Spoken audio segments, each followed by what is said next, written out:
Last time அந்த மைண்டில் எடுத்தாலே ஒரு மாதிரி ஆகுது.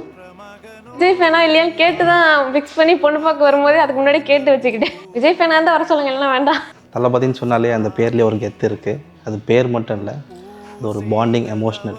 அது அவரோட கடைசி மூவின்னு சொல்கிறப்ப எனக்கு ஒரு விஷயமும் ரொம்ப எப்படி சொல்கிறது, எனக்கு ஒரு மாதிரி கஷ்டமாக இருந்துச்சு. இப்போ இதுக்கப்புறம் நான் யார்கிட்ட போய் என்ன பேச போகிறேன், யார்கிட்ட போய் நான் என் தளபதி தான் ஃபஸ்ட்டு, என் தளபதி தான் எனக்கு எல்லாமே அப்படின்னு யார்கிட்ட போய் பேச போகிறேன். அண்ணனை இனிமேல் பார்க்க முடியாது, இப்படி என்ஜாய் பண்ண முடியாது, ரசிக்க முடியாது, அந்த சின்ன சின்ன க்யூட் ஸ்மைலை கூட ஆன் ஸ்க்ரீனில் பார்க்க முடியாது, சந்தோஷப்பட முடியாதுங்கும் போது ரொம்ப எங்களுக்கு தான் கஷ்டமாக இருக்குது. அண்ணா ஆனால் ஸ்ட்ராங்காக இருக்காங்க.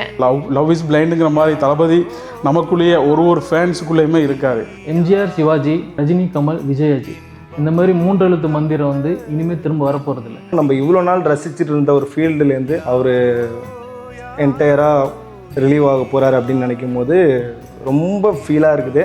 Love you Thalapathy. Love you Anna. I love you Vijay Anna. Thank you. யார் பெற்ற மகனோ நீ, யார் பெற்ற மகனோ இந்த ஊர் கும்பிடும் குலசாமி இவன்.